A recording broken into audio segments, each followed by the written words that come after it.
Hey MotoAmerica fans, this is Superbike rider Kyle Wyman. Thanks for watching. Subscribe to the MotoAmerica YouTube channel for more coverage, and also like or comment below. The last time MotoAmerica roared at Road America, it wasn't just the start, it was the finish. How do you like race 2 in the HONOS Superbike class? It's going to be M4 X-Star Suzuki's Bobby Fong. Now 2 of this season's top riders again go head-to-head, where they'll have plenty of company fighting for the podium.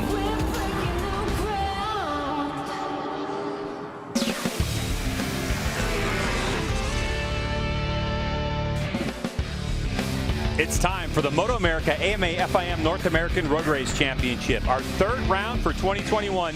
It's MotoAmerica Superbikes at Road America from Elkhart Lake, Wisconsin.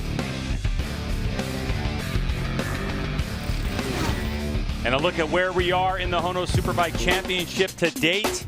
Matthew Skoltz leads this championship by a few over Jake Gagne, who coming into VIR was 5th and has pole vaulted himself into 2nd in this championship.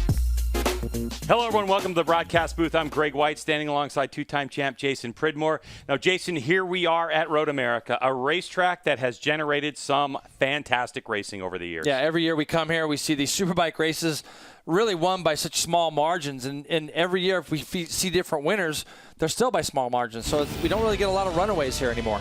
Looking at our flashback, Jay, there's been some great racing here, and the front straightaway is one that can define one. Back in June of 2020, Bobby Fong was able to take Jake Gagne by half a second. Yeah, that was a close race. Then we're going to go back a little bit further, Greg. Look at 2019. This is Tony Elias leading coming out of the last corner, and Cameron Bovey just wasn't able to get quite close enough to do anything with him. Now the very next day, we had another similar incident where Tony was right there to the end. He fell in the last corner. Josh Herron this time inserted himself into the picture. He takes the lead, and he beats Cam just barely. That was both back in 2019. Yeah, it's been great racing across the board here at Road America. Now let's get to a member of our broadcast team, Jamie Howe, who's on the grid for this HONOS Superbike race. Hi, Jamie.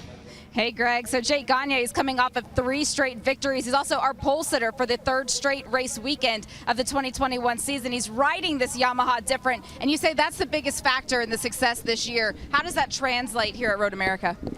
Yeah, it's a fast track. We got a little bit of everything, but this fresh lean attack performance Yamaha is working really good right off the truck. So these boys will be going in the race. So we'll just got to keep our head down, try to get off to a good start, and put in some laps, see what happens. And there's some new rules for the start procedure, Hannah Lopa. Well, Jamie, at Road Atlanta, 3 different riders throughout the course of the weekend jumped the start and faced a ride-through penalty. One such rider was Bobby Fong, who happened to be in the lead when he served his penalty, riding through pit lane at about 37 miles per hour. He ended up finishing the race in 12th. I talked to Race Direction, and they said, they don't really feel that punishment fit the crime, and they wanted to use this as a better opportunity for us to align ourselves with the World Championships.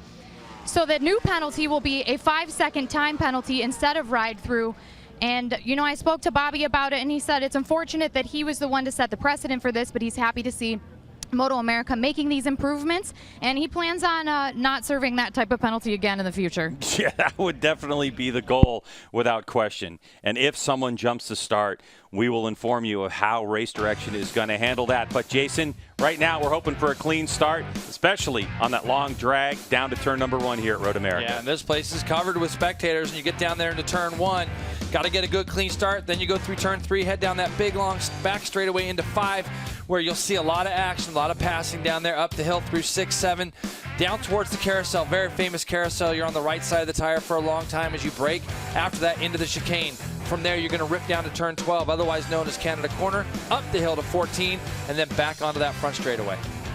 Absolutely love this place. And now we have an opportunity to hang out with our MotoAmerica Live Plus commentator, Roger Hayden, who's going to take us for a Ducati Fast Lap.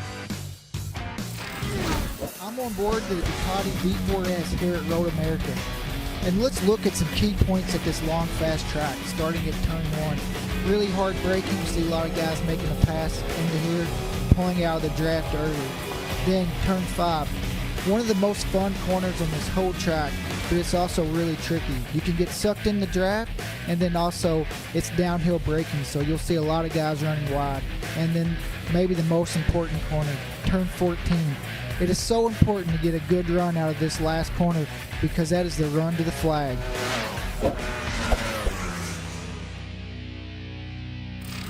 All right, we are about 5.5 minutes away from this race start. We'll be back to get action rolling here at MotoAmerica.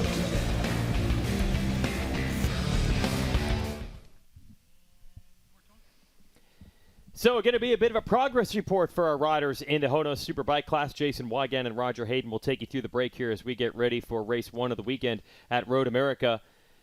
Everyone, I'm sure, hoping to make gains on Gagne's pace coming in. If anything, he was further ahead as far as qualifying is concerned. You look at someone like Loris Baz, who's still learning the tracks, the team, the bike. We'll see once again if they're able to even close that gap and maybe put a little pressure on.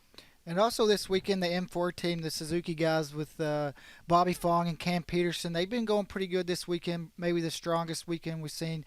Matthew Skoltz has been a little bit further down the order than we've seen the first 2 races, but this guy's a racer. Once the light goes out, he's somebody who can definitely tag onto the group in front of him and hang on. And if they don't let Jake go, it's going to be interesting to see how many guys that can run the lap time. We've seen Josh Herron starting in second, but this weekend he's had a lot of problems. Missed the first session due to mechanical, so he doesn't have a lot of laps. So it's going to be interesting to see if he can keep doing those lap times or if that was just a one-off lap.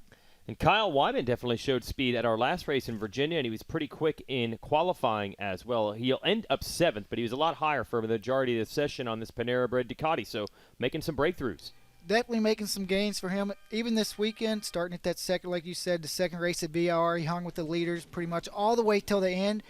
And this weekend, he's been fast, and he's been poking his head in the top 3, top 5 in some of these sessions where we haven't seen that all year, so things are going pretty good for him this weekend. And it's a good track for him. Last year he got a couple podiums, so that always gives you a little confidence heading into the weekend. Last thing real quick, this track, is there a chance that the racing stays closer compared to Virginia with Gagne's pace? It's a different track. Does it affect the way the gaps build? Not necessarily. Okay. Because, I mean, the draft can help here. Okay. I mean, even on a Superbike for sure, but also guys can get away here. If you can put the whole infield section together, get enough of a gap, and break the draft. But also, if you are a little bit off here by just a couple tenths, the draft will keep you in it. But these guys are more than a couple tenths back from Jake Gagne. All right, so will it be enough, the draft, to keep him in sight, or does someone have a trick up the sleeve where they won't even need the draft and they'll just be able to run his pace as they'll get one more shot? You see the big field out here because the Superbike Cup, these stock 1,000 bikes out on the racetrack as well. You know, that Suzuki squad, you mentioned it, Fong and Peterson making gains each time. Maybe they found something extra even compared to qualifying. And Cam Peterson, even at VR, he made a huge step that first race. He was battling for the podium, and actually I thought he had better pace than the guys that he was battling with on Saturday. Sunday made that mistake off the start, ran off in turn 1. But this weekend, every session, he's been top 3 and consistently doing the lap time. So for him, now he knows what it's like to race at the front. He did it at VIR. He's going to have that experience in his back pocket now, and he's going to be a guy that I think is going to be a podium threat, and hopefully he can carry this on for the whole season. A rare moment when a racer tells you the bike is great, we don't need to change anything. That's what Cam Peterson said last night, but he did end up having a crash in qualifying today, but he got back on the machine, they got it rebuilt, and he logged another fast lap after it. So he should be in the window that he wants with that bike. We'll see if Peterson or the rest of the field can make gains on Gagne as we're set to go racing.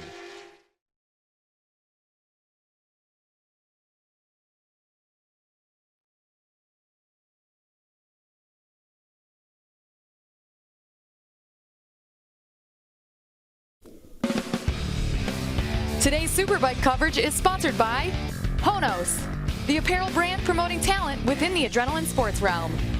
And in part by Geico Motorcycle. 15 minutes could save you 15% or more on your car or motorcycle insurance. And Dunlop, the official tire of the MotoAmerica Championship Series. Back in Elkhart Lake, Wisconsin, and our Lucas Oil helicopter shots looking over at all the fans that are here. What a turnout we've had, and it's only Saturday. We still got another day to go here Jason Pridmore, and it's spectacular. They were filing in on Friday, and I couldn't believe how busy the Friday was. So big shout out to all you fans out there for showing up at Wisconsin at the best track I feel like we go to all season long, and the sun is beaming down on people. I think it's probably the warmest I've ever seen it here. Yeah, it definitely is warm. Let's take a look at the starting grid because a new lap record was had, breaking Cameron Beaubier's from last year. Jake Gagne, a 2:10.529, the fastest a MotoAmerica Superbike has ever gone. And following him along on that lap was Josh Herrin, his teammate Bobby Fong and Cam Peterson. Both those guys looking really good this weekend. I expect good things from them. And you saw Baz and Schulte there rounding out row 2. Then we got Wyman, Barbara, and David Anthony. Then we have Jeff May, Alexander, and Jake Lewis, some of our Superbike Cup competitors. Max Flinders, Travis Wyman, and yes, that is Larry Pegram. He won here a decade ago. Good to see the worm back. Aston Yates, Michael Gilbert, and Andrew Lee will follow there in row number 6. Row number 7, Gerardo Farrell, local favorite here. Jason Uribe, who in his career has never been here before, surprised me. Danilo Lewis, Hunter Dunham, and Wyatt Ferris. Then we got Jeremy Coffey, Giannato, and Schmatter there on row 9, and Jeffrey Perk, another local dentist here, row 10. 28 riders in this field. The grid is set. 12 laps scheduled in this race for HONOS Superbike race number 1. Can Jake Gagne make it 4 in a row? Can Matthew Schulte stop the bleeding in his championship? We're away in racing. The clutch is out, and Jake Gagne with a great start. And it's Cameron Peterson on the 45, was on the outside with the wheel in the air. There's the number 2 of Josh Herrin. So it looks like it's going to be a pair of Fresh and Lean Attack Performance Yamahas that lead the way, and this is not what the field wanted to see. You are not lying, Greg. I can see what you can see. There's already a gap. Gagne goes off into turn 1. He is riding with such supreme confidence right now. He's going to get down this back straightaway, and he's not going to feel the draft of anybody pulling in behind him. And you know what? Camp Peterson's probably going to draft Herrin. So Gagne is going to go down to turn 5 his first lap, freewheeling it down there, not feeling the draft from anybody from behind. And you can see Camp Peterson trying to make a move. Herrin lets off the lever and is able to keep them at bay. But Gagne is going to get a run through this whole infield right off the bat by himself. So it's Bobby Fong on the 50 M4 X-Star Suzuki leading his teammate Camp Peterson in 4th spot. These 4 riders are the riders that we often see at the front of this. Matthew Schulte, championship leader, in 5th position. And then there is Loris Baz behind him. So Gagne trying to streak away from the rest of the field. Everybody scratching their head, trying to figure out an answer to the Californian, now turned Colorado-ian. Yeah, something like that. But Gagne's doing exactly what he needs to do here, Greg, and this is pretty spectacular stuff. It's going to be interesting to see what his first flying lap is here from a standing start. And I mean, he could come across his board and see almost +1 on it by the time they get around, and that's a little bit unheard of here at Road America. And you can see Bobby Fong can see what's going on out in front of him and Herrin. He's going to line up Herrin as they come down into Canada corner, but Herrin, you know, as usual, is still good on the brakes. He's in deep, though. Herrin is in deep. He's going to allow Bobby Fong to cut it back up underneath him, and Camp Peterson is going to chase down those 2 guys in front of him. But Jake Gagne is gone. He is long gone. He's already broke the toe. He's whatever you want to say. He's going to start running probably low 212s right off the bat, maybe even into the 11s on his first flying lap. But Greg, this first one will be interesting to see. From a standing start, Gagne. So they're saying half a second. Are they right? 2:14.1. He's got a 1.3 second lead as the battle for second is between Fong, Herrin, and Peterson. All the while, Loris Baz hanging back there. A 14.1 would have put you 9th on the grid, and that's coming from a standing start. Wow. So this guy's going to go drop into the 11s right off the bat, do 11s, and then probably race the race in 12s, maybe even high 11s. I know it sounds crazy, but look at this gap. He's already stretched out. As they go down this back straightaway now, you're going to see Herrin's going to go back past, I believe, I couldn't quite tell if he came across the line. Yeah, Bobby Fong is second, and you can see Herrin going back past Camp Peterson as they go down into turn 5 now. Baz just off the back of them, and Schulte just right behind Loris Baz there in 6th. All right, so Jake Gagne is checking out, Jamie Howe. and you can really see the confidence that he has now on board that R1. You can see it in his body language. He said he really learned so much riding with Cameron Beaubier in 2020 that he's been able to apply to this season. That's what the difference is. He knows how to treat the bike a little bit nicer. He was a little rough on it last season, but he's been able to clean himself up, and you see it pay off. I mean, look at the lead that he's already been able to spread on the rest of the field. That's a great report, Jamie. You know, as an athlete, there are times when you're always looking to be on the best equipment and do the best stuff. You put in all the time, you put in all the practice. And then you get the kind of curtain call like, hey, now it's time for you to do what you need to do. As you see Herrin jump back up underneath Cam Peterson. And Jake Gagne got to watch how Cameron Beaubier worked, what Cam did, how him and Stamboli communicated. And I think that now, when he came into this season, he said, it's time for me to step up my game. And he's done that at all 3 of our rounds. He's broke the lap record. And right now, he's doing everything he can to get away. I will tell you, though, that Bobby Fong isn't done. Bobby Fong right now, his splits are only a 10th off Gagne. That gap of 1.3 seconds isn't going to be that much greater this lap. Team has been trying some different things. They're trying to improve upon the settings over VIR, little changes to suspension, etc. Last year here, they had a very good setup, but Ben Fox, Bobby's crew chief, said they're kind of in unknown territory. They've got this new swing arm from last year, so they're trying to get as close to that setup as they can, but it looks like they've been able to accomplish that based on his lap time so far. Yeah, she's talking about Bobby Fong in that one, M4X Star Suzuki, as now it looks like a Ducati has drafted a Yamaha and a Suzuki, so Baz is going to take over 3rd spot just like that. So Loris Baz starting to feel it, but Herrin now goes back into 3rd, Cam Peterson into 2nd. Going back and forth for this final spot on the podium. And oh, by the way, you want to know how fast Road America is on a MotoAmerica Superbike? Word is coming from the Fresh and Lean Attack Performance Yamaha team of Jake Gagne and Josh Herrin. The fastest point of the track, which is at the end of turn 4, basically right here, and going into 5 before they get on the brakes. 195.5 miles per hour on a Superbike. Yeah, these guys are rolling down there when they go down into turn 5 and hit the binders for it. And you can see Herrin now, he's wanting to try to pull this next group up to Bobby Fong. You can see a lot of hand gesturing, and we see that a lot from some riders when we get to tracks that are fast like this. They said, let's get in line, let's work together a little bit, let's close this gap back down, and it looks like that's what Herrin is trying to do. Last lap through, I said Gagne would be in the 11s, Greg. He's at 11.6. Bobby Fong 12.2. Cam Peterson, Herrin 12.7s, 12.8s. Baz was the next fastest guy other than your leader at a 12 flat. On the front straightaway, there is a speed trap, you can say, to measure top speed on the front straightaway, and Loris Baz in that double draft, 186 miles an hour to their competitors at 177. So the Ducati's got some speed. The question is how well is it turning in Loris Baz's first trip to Road America, the first time he's been here on the Warhorse HSBK Racing Ducati New York entry. Cam's in deep this time. He had the thing all sorts of backed in. He was really leaning on that front tire to get that bike to turn. He was able to get it to turn, but it's just going to drop him ever so slightly a little bit further back. Talking to Loris Baz, he loves the track, Greg. He said it's great, has some bumps, and those are the things that he's working on that Ducati to try to make it a little bit better, to where when he hits those bumps on the edge of the tire on the exits, it's not such a sharp feel that he gets underneath him when he's losing grip. Across start finish line we go, and Herrin credited with 3rd, then Cam Peterson, Loris Baz, and Jason off in the distance there, your championship points leader, Matthew Skoltz.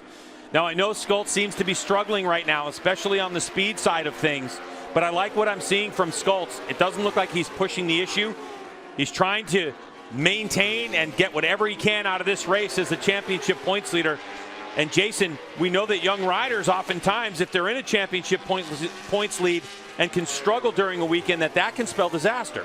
Yeah, there's no question. I think talking with Matthew before the start of this race and some of the concerns he had, as you can see, Cam Peterson's going to lead Josh Herrin into turn 5. But this rider right here at number 11, we know he doesn't like to be fighting back there in 6th place, but he's got Podium right smack in front of him. He's got to keep his head about him. They're fighting a couple things as the Westby team this weekend, and some of that is actual top speed. That said, he's got to keep himself in the fight, not give things away too early in these races. As you talk about Matthew Skoltz and the trouble that Westby team has had this weekend, it has come with the power. They're down on power, but they don't know why. They did actually do an engine swap last night, took it back out in the qualifying practice this morning, and they were having the exact same issue. When they put these engines on the dyno, they had more horsepower than what they have right now. Matthew says it's not in terms of overall top speed, it's in getting to that top speed. They're just really struggling. He's very frustrated, but in terms of the bike, it handles better than it did last year. The electronics are working better. All the sassy stuff, as the team calls it, is better. They're just struggling. Yeah, but he's doing everything he can to gather as many points as he can. And Jason, you said it, Podium is right there. As Bobby Fong on the 50, the NM4X Star Suzuki, is in second spot. You can see off in the distance our leader, Jake Gagne, with a 2-second lead. Wow. And it does look like he is in management mode at this point. He's dropped it, has Jake Gagne down to the 2:12.4 range. If he's going to settle into the 2:12s, and by the way, if you're new to motorcycle road racing, it's where they're coming up now onto the front straightaway. Unless they look behind them, the only time they get information is on a pit board as they come across start-finish line. The team will hang that pit board out. So Gagne's team will tell him 2.5 seconds. Fong has been told that he's now a half a second ahead of Cameron Peterson, Loris Baz, and Josh Herron, who put up such a fight these first couple laps, has started to drift back. Yeah, and when you look at what has happened here, Jake Gagne back to 2:12 flat. The lap prior, Bobby Fong was actually a 10th quicker than Gagne. So when you look at he's probably doing a little bit of management. Maybe Gagne made a little mistake that we didn't see. I'm more impressed with this number 45. When I watched Cam Peterson's first session of the weekend, I've been waiting for a weekend like this where we're going to see our defending stock 1,000 champion step on up. And I texted his riding coach, Josh Hayes, right away. I said, hey, Cam looks like he's sharp and he's on it this weekend. And he says, yep, things are starting to piece themselves together for him. And you can tell here, the 45 going forward, trying to catch back up to the teammate that he's got in front of him. And those guys will work together a little bit to try to distance themselves away from Loris Baz and maybe pull themselves forward towards Gagne as well. Jason, looking at these sector times, Cam Peterson just went purple in Sector 1, which means he was the fastest overall on track. I was talking to him earlier. He said he knows his pace will be good. He's got the bike capable of a podium, and he thinks that he can be too. He said the biggest difference for him is just more time in the bike. Every single time he swings a leg over this bike, he gets more confident. The team gets more feedback and more data. They haven't made any significant changes between VIR and here. Minimal changes overall this weekend, just some ride height stuff. So he is feeling very comfortable, and it is really showing right now. Yeah, thanks, Hannah. To give you a little inside information, Jason, I was involved in a conversation with Cameron Peterson and Tony Elias, who was here this weekend doing some things around the track. And of course, that motorcycle was the bike that Tony Elias had last year. Cam Peterson thanked Tony Elias for the work that he had done developing the electronics on this motorcycle. And it was quite an interesting conversation to have those two talk about the bike that Tony Elias occupied and what Cameron Peterson is able to do with it now. Well, there's a lot of experience there with Tony Elias, and what we've seen out of Cameron Peterson is this young man mature. I mean, he's been in our series quite a while. We've seen mistakes, we've seen this and that, we've seen him in and out of the sport.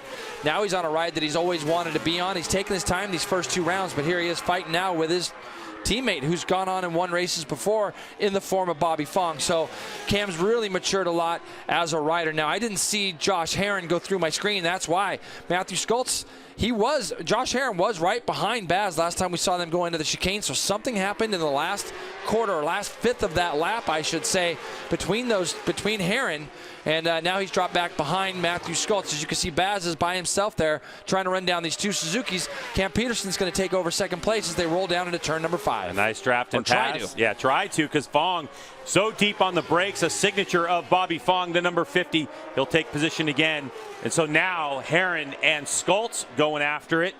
That is the battle for 5th position. And this is where things could get a little bit hectic for Matthew Skoltz, as all he's trying to do at this point is just maintain, get the best result he possibly can with such a great package underneath him that's just missing something slightly in terms of acceleration. But he's just trying to score as many points as he can and minimize the damage to Jake Gagne, who has absolutely set this championship on fire. Yeah, and when you're a rider of Matthew's caliber, you know you don't want to give anything to anybody. You don't want to feel like you're at a disadvantage heading into the race. And, you know, when you have a weekend like this, his team, oh, man, Cam's got that thing backed in so hard going into the chicane there. So, you know, he's pushing, trying to stay with Bobby Fong. You know, the thing is that Matthew's just got to do his best to try to keep his head on his shoulders and bring that bike home points. Look, we're so early, and this is the third race of the championship. There's so many races to be run, and that team will get some testing done, look at some things, hopefully, and they'll come out swinging even better at the Ridge. We've still got this race plus another one to go tomorrow, so not all is lost yet. Battle for second place, Bobby Fong, Cameron Peterson, 6.5 laps to go as Jake Gagne now has 3.2 seconds. There's Loris Baz, and back in fourth place, Loris Baz, and then back to fifth place with Josh Herron. So Herron, whatever issue he had, it seems like he's been able to sort it out, possibly adjust his riding style. We saw him run wide down in Canada Corner at the beginning of the race. Not sure if it could have been something like that, because Baz and Herron actually had a little bit of a gap there on Skoltz, and then next thing we saw that he had dropped behind Skoltz. So it was probably a simple mistake in those last couple turns there. Josh Herron missed that whole first practice session. He didn't record a single lap time with an issue on that motorcycle, but he did go out in the first qualifying practice later yesterday afternoon, and he said he was just messed up. He said, I don't know what I was doing with my riding style, but whatever it wasn't working. He was way back. Then in the second qualifying practice, he went out with Jake Gagne, which is unusual. The two usually don't go out on track at the same time together, but he got a toe off of Jake. He followed Jake around, and he really credited Jake to helping him secure that second spot on the qualifying order, but he said he is still struggling here with the Road America track this weekend. And Jason, that was really a talking point about Josh Herron earlier on in his Superbike career, that people would say that he latches on, and then he really broke that a couple of years ago. And so Richard Stamboli, his crew chief and team owner, said, listen, man, why don't you go back to the toolbox and try to follow someone to get some more confidence and figure some things out. So they're doing everything they can to make Josh Herron comfortable on that Fresh and Lean Attack Performance Yamaha. And they haven't hit the mark yet, but today to get a good result for Herron in tons of lap is going to be very important for the data for tomorrow. But it goes back to what I said earlier. You can't give anybody in this class an inch, and unfortunately, Herron's had some bad luck. We saw him pull out of the first practice in Atlanta. I think there was a problem at VIR. I can't remember exactly, but I think there was a problem at VIR with some electronics. And then here, same thing. First practice really goes awry. So he literally isn't getting any laps in that first session, and that's just, it's just unlucky, but it really puts him, a full session behind these guys. Yeah, but this guy hasn't been on his back foot all season long. Jake Gagne, other than race one at Road Atlanta, where the motor expired, Jake Gagne has just been absolutely on rails.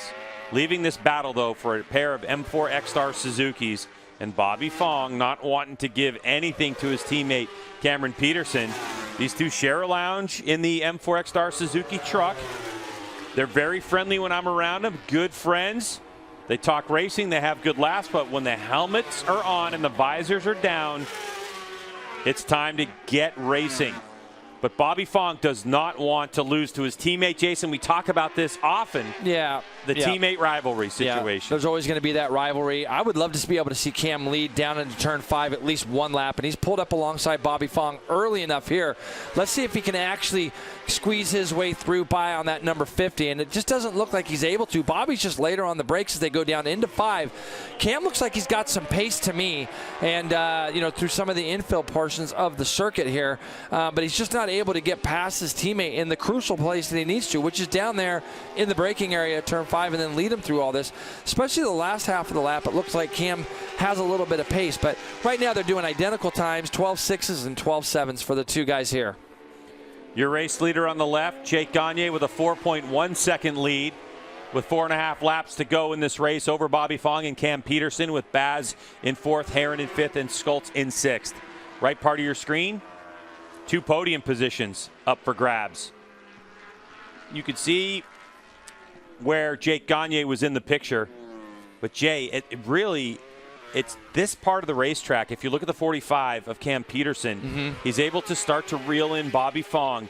But, man, it is just that last bit heading down into turn 5 and through this sector where Fong is so strong. He is. He's really good on the brakes. As Bob, he just grinds out these laps. We always talk about it. But, even when you can see Cam's bike's backing in quite a bit there. Bobby's is a little bit tighter, but when they come out of turn 3, Cam's able to pull up alongside of Bobby really early, which tells me he can kind of get through turn 3 a little bit better, and they get through this last couple sections of the track here, turns.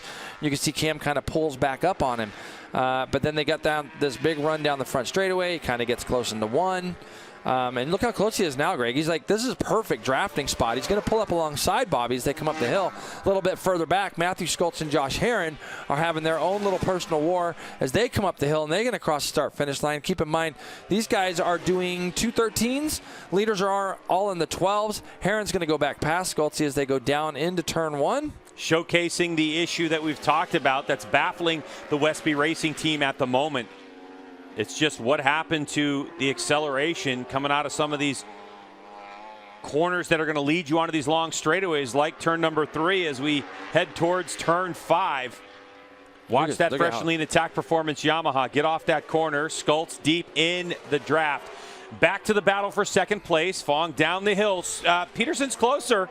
He's closer this time than he was last time. But you'll see Bobby pull away a little bit here, 6 to 7. The big problem right now is that Baz isn't really going anywhere. Baz is just kind of staying there 1.6 seconds behind. And he's trying his best to close in with, 3.5 laps to go. This is going to be turn 12, and you're going to see Bobby, I think his left foot came off the pegs, if I'm not mistaken. Gets a little bit loose on the exit there. You're going to see, Greg, you see that bike pumping and moving around just a little bit? That's under acceleration coming up the hill there. Right side of our screen now, they're live right here in the carousel. Big, long, sweeping right-hander. You're going to accelerate hard out of here. Then go back down through the gears for this chicane. But Cam kind of, you see that gap, and then by the time they get to start-finish line again, Cam's kind of closed that gap back up. Cameron Peterson, a regular at American Super Camp, a school to teach you how to dirt track a motorcycle. Very familiar with kicking out the rear end. Motocross training as well. And how about this guy, Loris Baz, coming over here from France.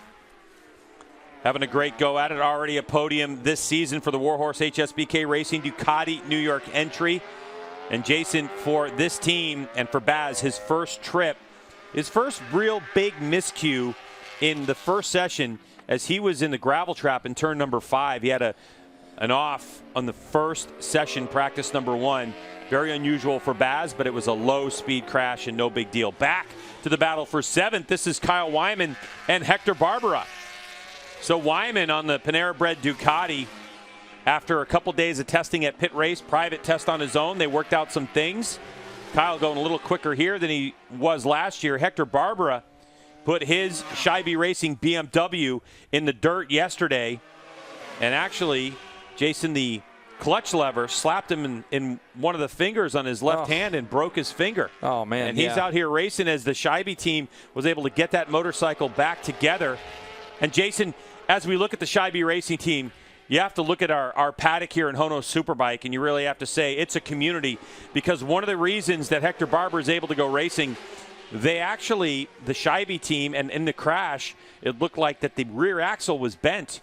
And that particular swing arm that they run on the Scheibe Racing, the Suter swing arm on that BMW, same axle as the Westby team uses, and the Westby team was able to let them borrow a rear axle so they could race in this race. That bike definitely tumbled when it got down into turn 8, and I could see Hector yesterday getting up and holding his hand and kind of looking at it. He took the glove back on, he looked at it, and then shoved the glove back on. So maybe whatever he saw there he didn't like with a broken digit. But both these guys, they want to close that distance to the leaders.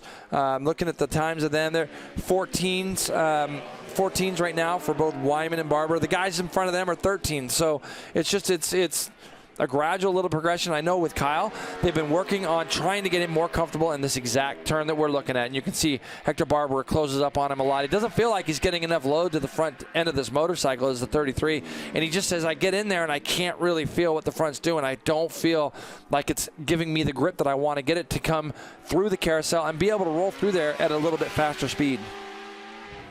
Well, Jason, I checked in with Barbara about that broken left index finger, and it didn't look too bad, maybe just a little purple. He did show me the x-ray. He said really it's not too bad, but he doesn't know how it's going to be in a 12-lap race scenario. Aside from that, he really just wanted to make sure he saved that front tire for the final laps. He knows that his bike is capable of so much more, so it's just a matter of how he's going to push through that pain and how he's going to mitigate that tire as it goes off.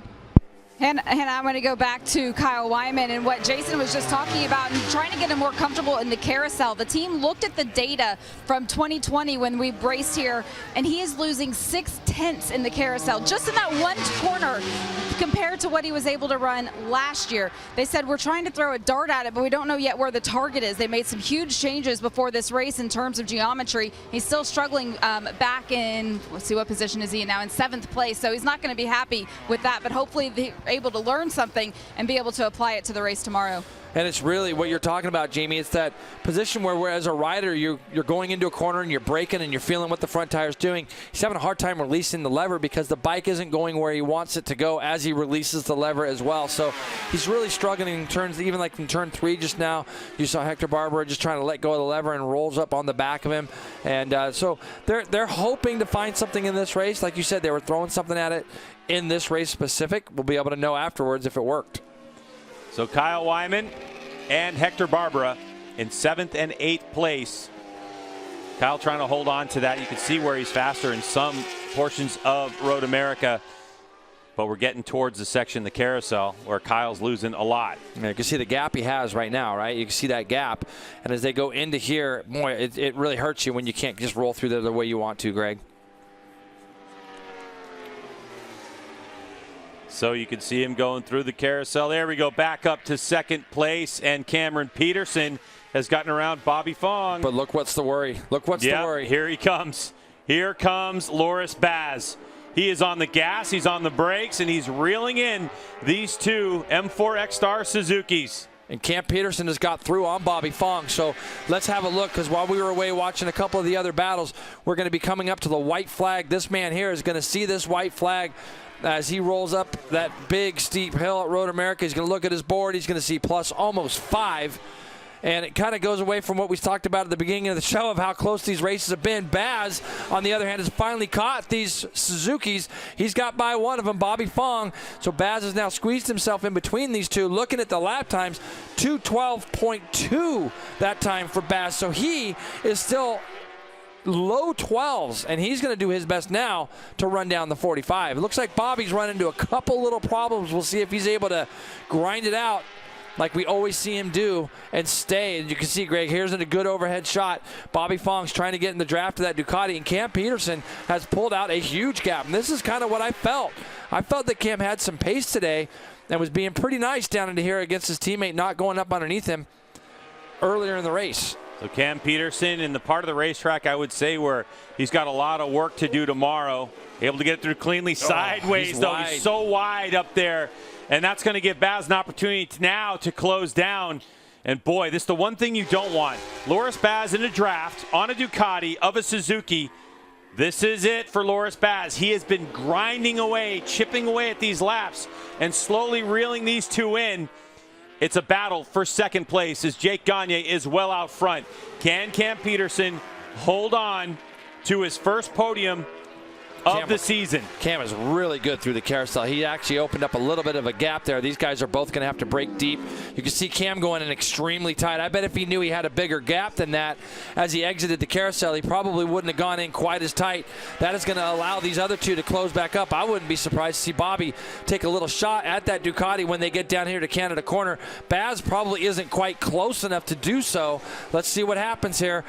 Cam goes in there very tight, as does Baz, so they both kind of defend their positions against the 50 of Bobby Fong. Now it's all going to be about getting the run out of turn 13. Our leader's probably out of 14 already, getting ready to head up the hill. These guys are going into the last corner now. So here he comes up the front straightaway. Jake Gagne will cross start finish line, take the checkered flag, and win his 4th race in a row. And how about that battle for 3rd spot? 2nd and 3rd. To the line we go. Baz takes it by 0.04 of a second over Cam Peterson and Bobby Fong. So Peterson will get his first podium of the season in HONOS Superbike. Barely.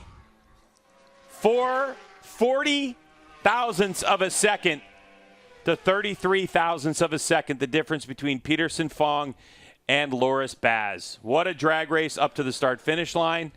Jake Gagne, the 32, the Fresh and Lean Attack Performance Yamaha, credited with a 5.9-second victory. Man, you've got to look at Loris Baz. I mean, he wasn't really on our radar. He was there, and then it's the last couple laps of that race where Baz really turned it on, and they have got that bike set up to make those tires go the distance right now, has the Ducati team. But it's all about this guy, Jake Gagne. Jason, there's been 5 races so far this season, and when Jake Gagne's finished, he's won every one. Yeah, well, like you said, Greg, like he has just stepped up. I mean, we've always known how talented this guy is, but he's been on some bikes after he went through his championship running years here in 600 and 1000 Super Stock or Stock 1000. He really kind of went some areas where he was taking rides that maybe weren't the best, but he needed to be on a motorcycle. And now he's on a great team, on a great bike, and he saw what Cambobier did on that team and that bike last year. I'm really happy for Loris Baz. I think that he really is enjoying being in America. He loved the circuit. He told me he loved the team today, and you can see the margin here. And look at the Ducati. He's got somebody in his corner there looking right on the line to see how close that finish was. He's going to end up second. So good result for Loris today. Yeah, no better POV from his team than to take a look right there on start-finish line. When we come back, we are going to talk to Jake Gagne, find out about his race, and we're going to talk to Baz and Peterson. Hang tight.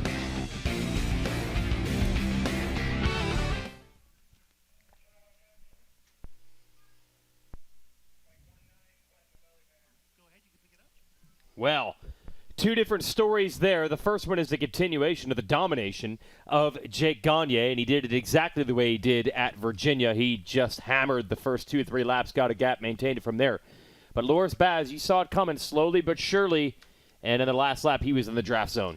Yeah, I was telling you, just the last couple laps, he kept getting closer and closer, and it seemed like he had some more grip than the Suzuki boys the last couple laps, and also the Ducati's quick. So if he could get close enough to make the draft, we thought he could do it. And even Bobby Fong looks like he fell back a little bit, but he put in a good last lap, and it was good to see Cam Peterson hang on to get his first Superbike podium. But for Loris Baz, for a track, he's kind of been 5th place all weekend, and come in here and get second. He has to be pretty happy with that.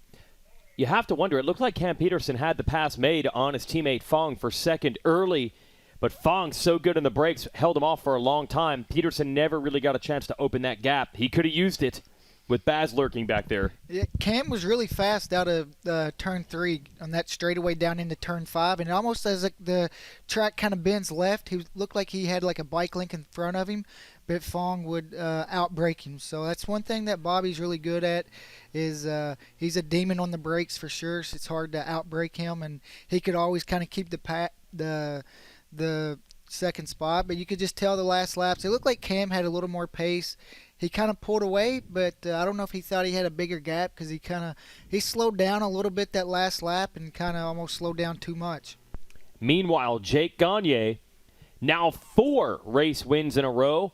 And some rudimentary math here. That's probably enough to take over the points lead, because another tough one for Matt Skoltz, who ended up 6th.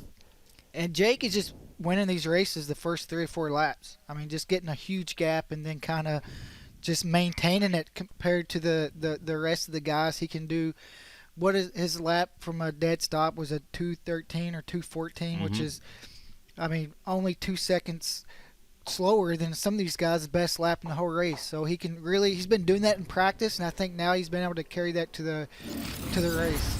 So Loris Baz, we're going to take you through this from the overhead. He is the second rider in the middle of the Suzuki sandwich, and we're going to show you how he took the second spot away. Peterson had a nice gap, not enough to break the draft, but Baz then would start creeping back in and then use the draft to his advantage on the big front stretch. You can see how Baz set up that corner a little bit wider than Cam Peterson to really try to get a good run out of it. And here it comes. Got the draft and the Ducati horsepower. There's the line. He got him. No way, did he? Fong was actually rolling up on his teammate Peterson as well. And now they're going to bench race about it. There is a Peterson and your race winner, Gagne. Is Peterson going to be happy with his ride? It was a good ride, but you think he's happy to end up third when he could have had second? He's going to be happy with that. He should be happy. Your first Superbike podium. We always talk about you got to take steps. You know, your goal has to be realistic. You know, going in top 5s, and then once you get a top 5, my next goal would be a podium, and then after that, the goal would be a win. All right, he did get that podium. Meanwhile, Baz has back-to-back runner-up rides, and 4 straight wins for the number 32, Jake Gagne.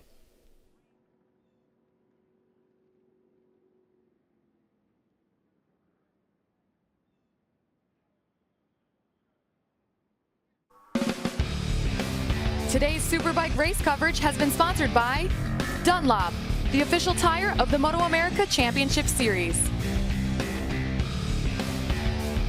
Back at Road America and a look at Victory Lane, winner's circle. Pick a name. Our Lucas Oil helicopter shots providing us with spectacular pictures today. But there was race action that just wrapped up. Jason Pridmore, let's take a look at those final results. As Gagne with a 5.9 second victory, and then that battle for the podium. A couple smiles and a big heartbreak. Yeah, I mean, for Bobby Fong finishing fourth there is heartbreaking because he was running there pretty solid second the whole race. Heron, Skoltz, Wyman, Barbara, and David Anthony rounded out your top 9. Let's get down to Hannah. Greg, Jason, Jake Gagne so far has won every race he's finished this season. He is 4 for 4. You are on quite a hot streak. How were you able to get out front so early and set sail on the rest of the field for this victory? Yeah, you know, I got off to a good start. That was our main thing. But right when we brought this fresh lean attack Yamaha R1 off the truck on Friday, it just was comfortable right away, and that's kind of been the story. We got a really good base setting, and everything's pretty comfortable. It does everything really well. So hats off to my guys again, man. The whole crew's working so hard, and to keep this momentum rolling is amazing. A fresh and lean attack Yamaha, Yamalube, Yamaha Financial Services, Akrapovic, braking, Carbonin, track day, zero gravity. These Dunlop tires, again, holding up in this heat is amazing. And hats off to all the fans out here because this place is packed, man. And it's so good to see that. It's been a long, long time since we've seen this house this packed. So hats off to the fans. You guys rock. We'll be back tomorrow. Congratulations, today's race winner, Jake Gagne. And guys, how about those fans? Yeah, how about those fans, Jason? Wow, there's a lot of people here, and I love it. But so, how about this nice. guy, though, Jay? I mean, you talk about a rider as talented as Jake Gagne is, as happy as he is, with a crew that's really clicking with him, with a motorcycle that's fantastic. He is something else. But speaking about something else, how about that battle for second, Jamie?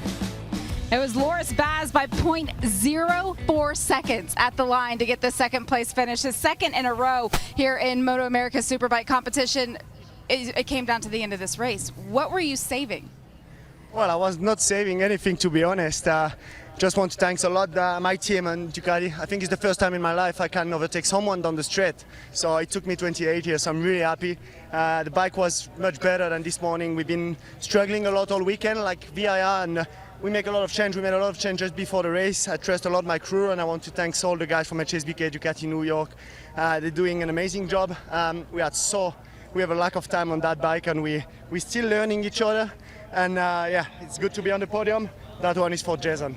I like the way he said that. He and the bike, they're still learning each other. Congratulations. Yeah, they certainly are. And, of course, dedicated to Jason DePasquier, who a MotoGP racer in Moto3 who passed away a couple of weeks ago. A great gesture, Jason. Yeah, no question about it. And really funny comment there. I mean, look at the size of Loris. He's a pretty tall guy. And if he's on a slow bike, it's no fun. That Ducati had some horsepower as it came out of that last corner, and he was able to get by Cam Peterson there in third place. Speaking of third place, let's get right back down to Hannah. Well, Greg, as Jamie was saying, that battle for second and third was a close one, and Baz caught Cam Peterson at the line, but a career first podium for you, Cam. Would you say that's kind of a bittersweet feeling? Yeah, for sure. I mean, I'm so stoked, but at the same time, I'm a little bit disappointed. You know, we've had such good pace all weekend, and you know, I made it hard on my team this morning by going down right before I had to put the qualifying tire on, and yeah, you know, at the same time, it feels so good. I'm so happy to be up here. First Superbike podium. Hopefully it's the first of many to come, but massive shout out to the whole M4 X-Star Suzuki team, Team Hammer, Haggerty, Arai, Alpine Star boots and gloves, RST, leathers, you know, everybody who's in my corner helping out. I can't thank them enough. You know, we finally did it. We finally got that Superbike podium. It only took 6 years to get here, but yeah, let's just keep the ball rolling and really look forward to getting on track tomorrow and hopefully just trying to stay with Jake for those first couple of laps. I mean, the guy's unreal those first few laps, and then he just kind of maintains it. So yeah, we still got some work to do, but yeah, let's try to get one better tomorrow. Congrats, Cam. Thanks, guys. Guys. Well, he just ripped the cover off it, so that's what we're going to see. I think we're going to see him not only podium, Greg. This guy's a potential race winner, no question about it. More coming at you from Road America on the other side of this one. Don't go anywhere.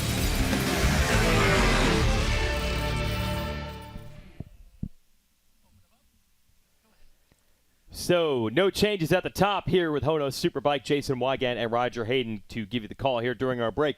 MotoAmerica Live Plus, Jake Gagne still the dominating force. But we're seeing some changes in the rest of the running order. It is now Cam Peterson and Loris Baz who can claim maybe second best in the series, and they're the ones that are going to try to bridge that gap to Gagne. A tough one on Skoltz, a tough one on Herrin. Bobby Fong was in it right to the end. So progress for the Ducatis and the Suzukis. A lot of progress out of those two, especially Loris Baz toward the end of the race. I think he can, for him, being able to follow these guys and see where he was slower in some of the other corners, like the carousel, which is a really tricky corner because it's being so long, get to kind of follow those guys, see what they're doing through there. I think that really helped him toward the end of the race, that he can carry on to tomorrow. And Cam Peterson's just been getting stronger and stronger. His pace has been fast all weekend, and for him it's cool to see him get on that podium. And like he said, hopefully it's one of many, and I think it will if he just keep doing what he's doing. He hasn't been forcing it. He chipped away at it when he didn't have it. He took what it was offered, and I think he would have liked to get by Bobby Fong a little sooner, where he thought he could have got a bigger gap. But the last race, he lost that battle for the podium. This race, he got won that battle, so just showing you he's learning. Talking to Cam Peterson last night, he said it always takes him about 3 races. That's where he really felt he got in that comfort zone last year. In Stock 1000, he went on to dominate that championship, and he feels he's at that level on the motorcycle this time, although now he's going to have to deal with the likes of Baz and Jake Gagne. So it's not going to be easy to get wins like he did last year in the stock class, but he's definitely making big strides on that number 44, the M4 X-Star Suzuki. As for Baz, he made a quick double draft pass, actually, to almost get the Suzukis early. Then he drifted back. I thought he was maybe out of it. What a charge last couple laps. That's why you never give up. You never know what can happen. And it looked like he was just kind of had even pace with those guys, and then he just started chipping away. And looks like they were kind of starting to slide a little bit, and he was getting a pretty good drive off the corner still, and also the Ducati's pretty quick, so he could make it up on the straightaway. He positioned himself perfect in the last corner, was a little bit wide to really get a good draft, and use that Ducati power to get second. One thing we have not seen is Baz face off with Gagne one-on-one. The qualifying has been a little rough. I would think partially because the beginning of the weekend is probably the toughest part as Baz and the team learn the tracks. Well, to be fair, we haven't really seen anybody go head-to-head with Gagne just yet, but we know these guys are capable of it, and for him, he has to come here and learn the track, so he definitely has a little more of an uphill battle than a lot of these other guys. He's new to his team. There's just so much new stuff, and it's a really competitive series, so he's starting to learn, and we're going to see the next couple races, I think, after he gets a lot of time with him and his team and them getting stronger. But this guy here is on it. He's going fast. He's been faster than Cam Beaubier was last year, and breaking all the track records, so he's definitely doing what it takes.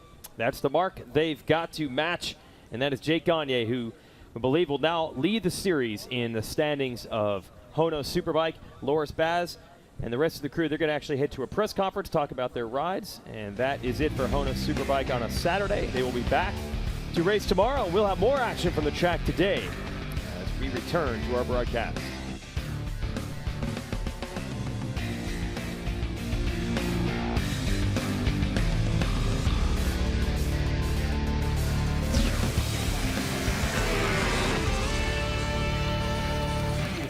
Welcome back to Road America, where we have just wrapped up round 5 of the 2021 HONOS Superbike Championship, and Jeff May was the highest finishing of the Stock 1000 contenders in today's race. He finished 10th overall, started the race 10th overall, but Jeff, you fell back at the start of this race. What was the biggest thing you overcame when you were coming back through the field? The biggest thing was just trying to pass 6 or 7 guys, work my way back to the front, put my head down, really working tomorrow for those Vision wheels, KWS Honda, so we can try to win that Stock 1000 race. We broke the track record, put it on pole.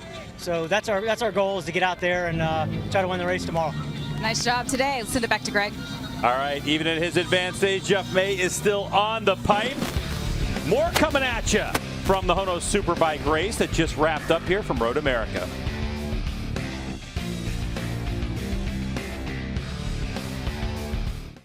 Yeah, congrats out to Jeff May, really showing speed both in qualifying, and then he wins what is called Superbike Cup. That is the Stock 1000 bikes out there at the same time as Superbike. May ends up 10th overall with 9 Superbikes in front of him.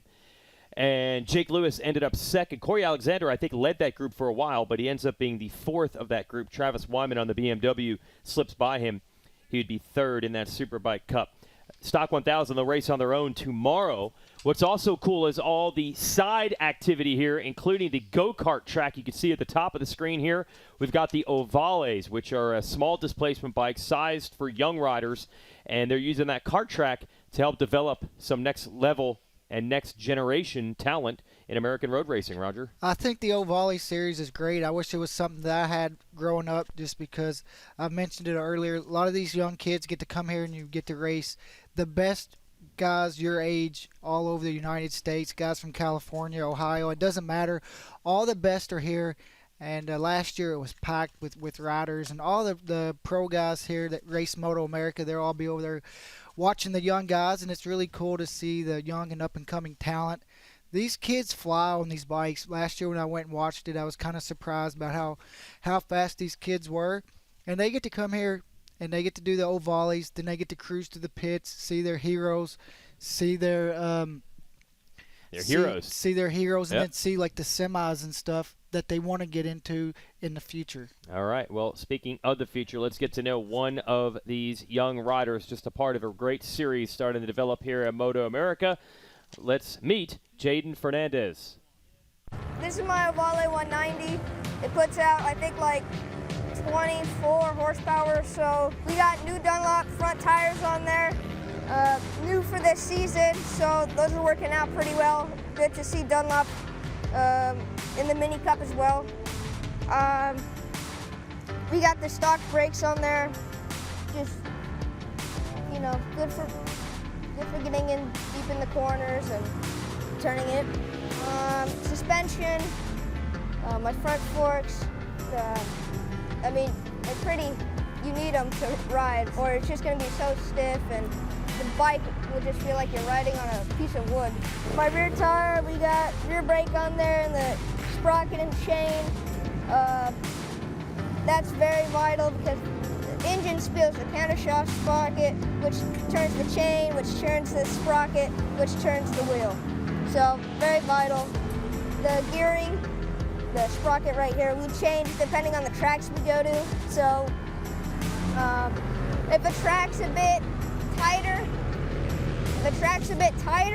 then you want a bigger and more toothed sprocket, but if it's a bit faster, you want a less tooth sprocket, just so you can get more speed with the less tooth, and with the more tooth, you can get more torque coming out of the corners. All right, good job there, Jaden, explaining some 101 there on any road race bike, not just the Ovale 190 that he had, but also that same philosophy applies to the larger machines. We're going to have Sport Bike Track Gear Junior Cup on track for their race run of the weekend before long. So stay with us here at MotoAmerica Live Plus on a great afternoon for racing here at Road America, Elkhart Lake, Wisconsin.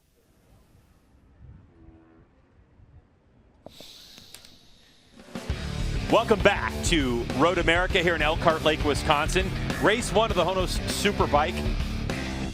Class is done and dusted. Lucas Oil helicopter shots. Amazing fans out here on a beautiful day of racing. Jason, looking forward, what did you see? Well, you know, if you're going to win a race at the start, you do it exactly like Jake Gagne did today. That start that he had in that first lap, he put down 2:14.1 will be something that I'll remember from that Superbike race that we just watched. And, you know, he's on a roll right now, and he's picked up right where Cameron Bobie had left off with this team. And, you know, again, with experience, crew, and a great motorcycle, you know, you get a guy like Jake Gagne who gets motivated, and you saw the results of that. Yeah, it's been a great weekend so far for Jake Gagne as he breaks the track record with a pole position and goes from pole to the race win, and here's how it happened. Yeah, I mean, very rarely do you see a guy get out front and then just, you know, never ever have anybody around him, and it happened right off the bat. You can see Herring gets in here a little bit wide while he was running second, and this group behind of Baz and Peterson and Herring and Skoltz all were trying to chase down Bobby Fong, which they eventually did. Peterson goes by, Baz went through. At the end, though, this guy had a 5+ second lead, and he ends up winning the race, and you can see Baz just gets past Cam Peterson. Nonetheless, it's a great result for Loris Baz and a first podium for Cam Peterson. And Peterson talking about a lot of work to be done to try to reel in the 32. who is on a hot streak. Now, what happened to the championship point standings? You've been waiting for it for all these minutes, and it has changed hands. Jake Gagne now leads this championship by 9 points over Matthew Skoltz, and Josh Aaron, who had a string of podiums the first 3 races, sitting in 3rd spot. So, Jason, big news in HONOS Superbike as now Jake Gagne leads this championship with a, I would say, a perfect 100 points, but there were 125 available. Yeah, no, and you know, Matthew's just got to try to grind it out tomorrow. It's a long, long season. Nobody's out of this yet. You can see even Loris Baz. Loris Baz had 0 points after the first round, and he's up to 6th already in our championship. He'll start putting some things together. They're going to get that Ducati working a little bit nicer, and I fully believe that we've not even got close to seeing the best out of Cam Peterson and Bobby Fong yet. Bobby's had kind of a strange year to me. Looked like he deserved to be on the podium today, but just wasn't meant to be. Those two guys just got past him. Yeah, and coming into this one, Bobby Fong and Cam Peterson, the M4 ECSTAR Suzuki teammates, were tied in points. So now Peterson puts himself into 4th place in this championship. Well, that'll do it for race number 1 here from Road America.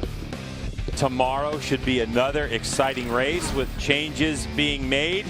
If you have an opportunity to come out and join us, you better do it, because we have a full docket of race action, including HONOS Superbike race number 2. If you're going to watch us right here, 4 p.m. East.